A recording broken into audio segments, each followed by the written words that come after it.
I'm glad you got rid of that flag. Oh, for God's sakes, he's still going on about the flag. How do you prep for like a nude scene?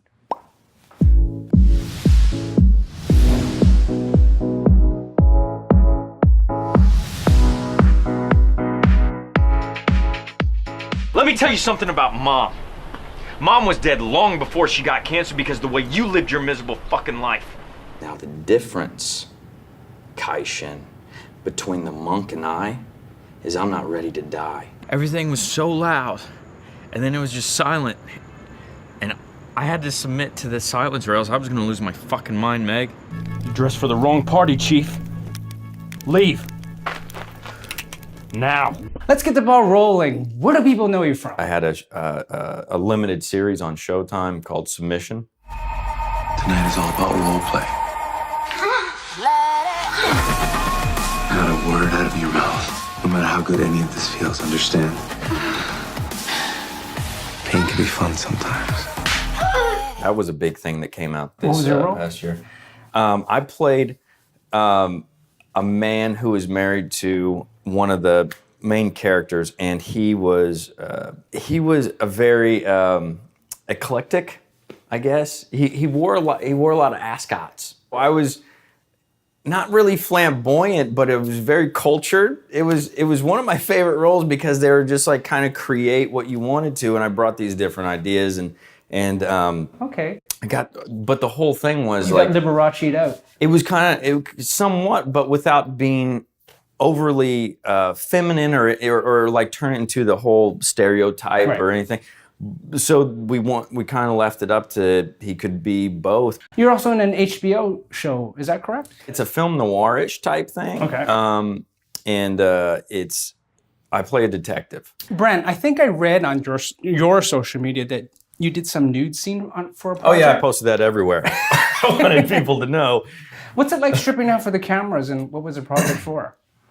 Well, it was for Submission and also for the HBO thing. Oh, two projects. So yeah, I've had to do it a couple times. You bared it all in two TV series. Not bared at all. I mean, they don't show men. I mean, I guess on Game of Thrones they do, but it was butt shots. Man, I don't know. Was it full frontal?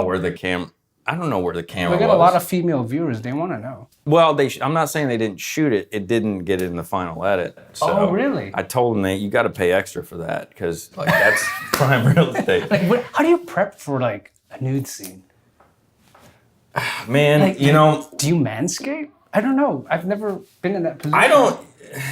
Like, it's weird. I know it's weird. It's weird. I mean, there's again no acting class. For me, I mean, I just I keep myself clean for the most part on it. Well, no, seriously, like it's. I would hope so. No, I mean, body hair wise. Oh, okay. I take a bath once a week, so on those nude shoot dates, I take a bath twice a week.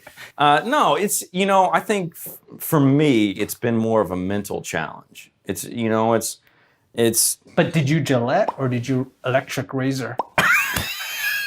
Gillette.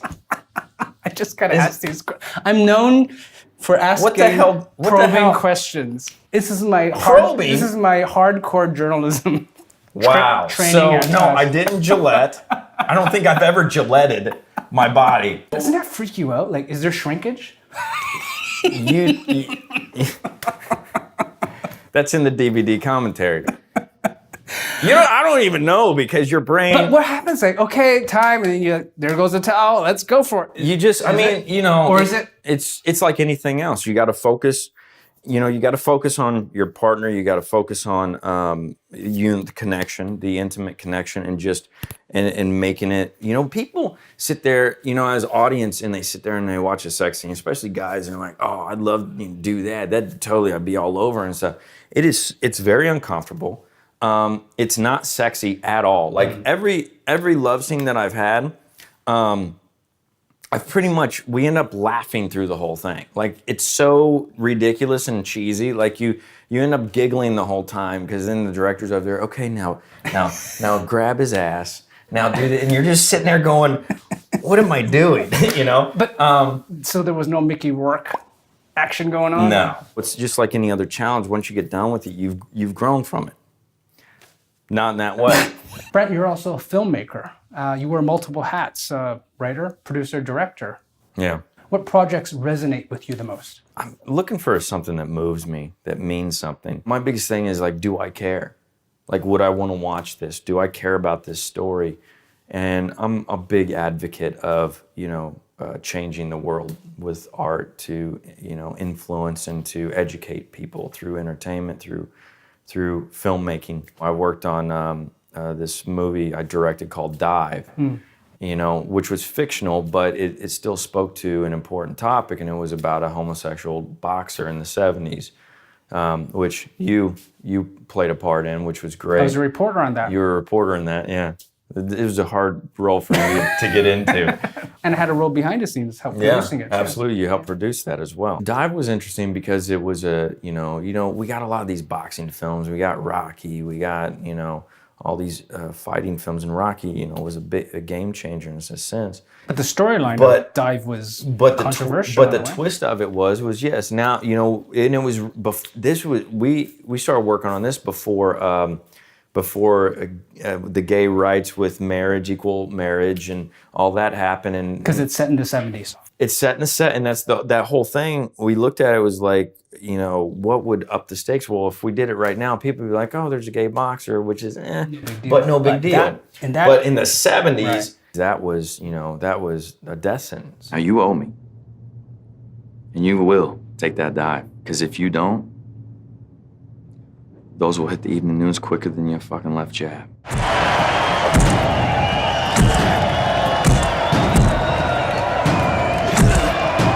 Can we talk briefly about your past life before you went into showbiz? You've got an interesting pre-showbiz life. I do.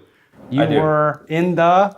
So, I was in the Marine Corps as a combat photographer. Holy crap. And I ended up, my unit was one of the first units to cross into Iraq from Saudi Arabia in 2003. So I documented our push in. So how did you make that jump from the Marine Corps into acting? The truth is, so I've never said this on camera before, but so you get an exclusive. So the truth is that in my senior year of high school, I was, going through a lot and I started getting into trouble, and I actually got arrested. And I got arrested, and I was sitting in jail for like 16 hours. And, I was sitting there going, I need to do something with my life. I knew I wanted to be an actor. And in LA, I didn't know how to do it. Nobody ever taught, in the Midwest, I'm from Indianapolis. So that Midwest mentality, nobody ever dreams that big. I knew I got to do something. So the next day I walk in the recruiter's office and I go, do you have something? Well, I know, no shit. I said, do you guys have acting in the Marine Corps? And he said to me, he goes, what the hell are you talking about? And I go, it is worth a shot. He goes, it's the Marine Corps, Harvey. He goes, no, but here's what we got. We got graphic design and we got photography. And so I said, all right, sign me. If you can guarantee that, I'll sign up for that. So I signed up.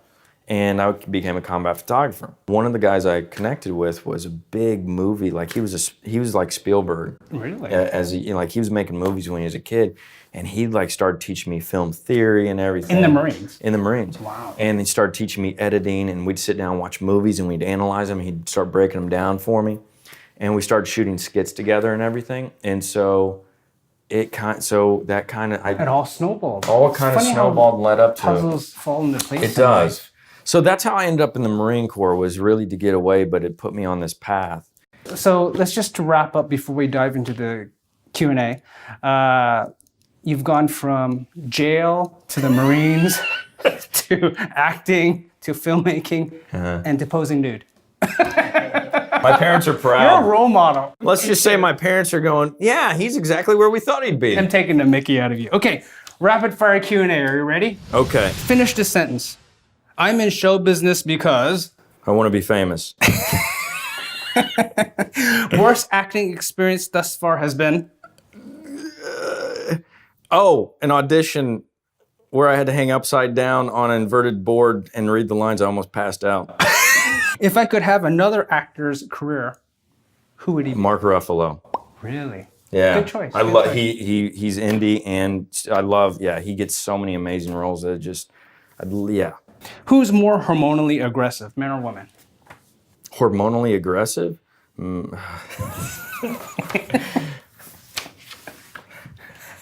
not saying that. The biggest turnoff.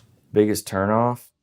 Hurting someone else. Favorite feature of myself is? I'd have to say it's my voice, my accent, and I hated it. I tried to change it for the longest time, and then this one day, couple years in, this beautiful woman was like, "God, you have a sexy accent," and I was like, "Yes, ma'am." And from that day on, it's been a tool. Oh man. Pick one, multiple choice. I prefer A, Asian, B, Caucasian, C, African American, or D, Hispanic.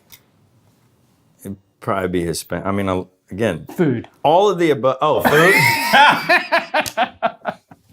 Still would be the same. It would be Hispanic. Okay. Like, I love all types, though, man. You know. Last question. My personal mantra in life is? My personal mantra would be: you can't have a happy ending to an unhappy journey. Ooh, deep. So. That's deep. Thanks, Brent. Yeah.